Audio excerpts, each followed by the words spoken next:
My best friend slept with my husband, so I got her kids taken by CPS. I found out last month that my best friend of 11 years and my husband have been sleeping together for a year right under my nose. I thought my husband might be cheating on me, but who would have thought that he would be doing it with my best friend while she was smiling and lying in my face the entire time. I was a teen mom and my best friend is a year older than me. She was the only person there for me during my pregnancy other than my husband, and held my hand as I gave birth. I thought we had a loving friendship, and she felt more like family than my best friend. She spent loads of time at my house, and she was actually the one to introduce my husband and I, since they had been friends in high school. I had a really rough pregnancy, and labor left me with a lot of lasting medical issues. My body had been put through so much and I needed almost 5 months to heal after giving birth until I felt ready to put my body through intimacy again. My husband admitted to me that he was feeling very sexually frustrated. We hadn't had intimacy in about 8 months and I was getting upset at myself for feeling like a failing wife. I wanted to make my husband happy and I didn't want him to feel sexually frustrated, but intimacy would have been too painful and I just wanted to heal before I tried it again. My best friend was spending a lot more time at our house to help me emotionally deal with everything. What kind of sick person comforts their crying best friend over their marriage while knowing they are helping destroy it? Things got tense in my marriage, until out of nowhere, when my husband suddenly stopped acting so gloomy and his mood seemed to perk up out of nowhere. He was happier and seemed to have a little pep in his step. I also caught him smiling at his phone once in a while. I started to suspect, but I was just so tired and feeling so bad about myself, that I never confronted him. Yet everything completely exploded a couple of weeks ago when I caught them in the act for the first time. My best friend had come over on a Sunday, and we were all home together.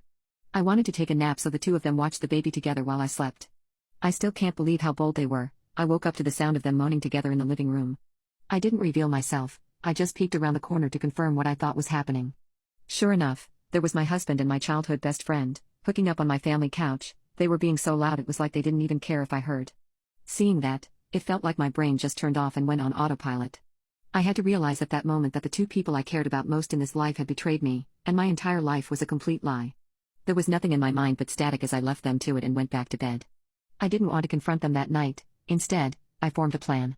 I had already thought my husband might have been cheating, so I would gather evidence for our eventual divorce.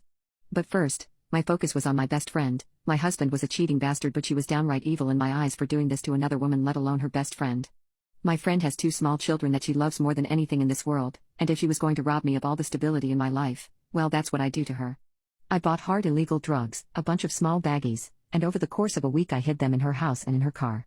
After they were all planted, I made an anonymous call to the cops saying my friend had been selling drugs out of her car and house. On top of that, I had been putting a tiny amount of the drugs into her drinks whenever she had been visiting me, just so it was in her system. The cops came to her house and searched her car. After they found the drugs in her car, they searched her home too, and found the rest, resulting in her arrest. She is a single mom with no other family, so if she goes to jail, her kids will go into the foster system. When my husband found out what had happened to her, he came home in tears. He begged for the truth and asked if I had anything to do with this. I just stared at him without saying anything. He asked me how I could ruin her children's lives like that, and all I told was that she had ruined my child's life as well as mine, and that I wished he could rot in prison just like her.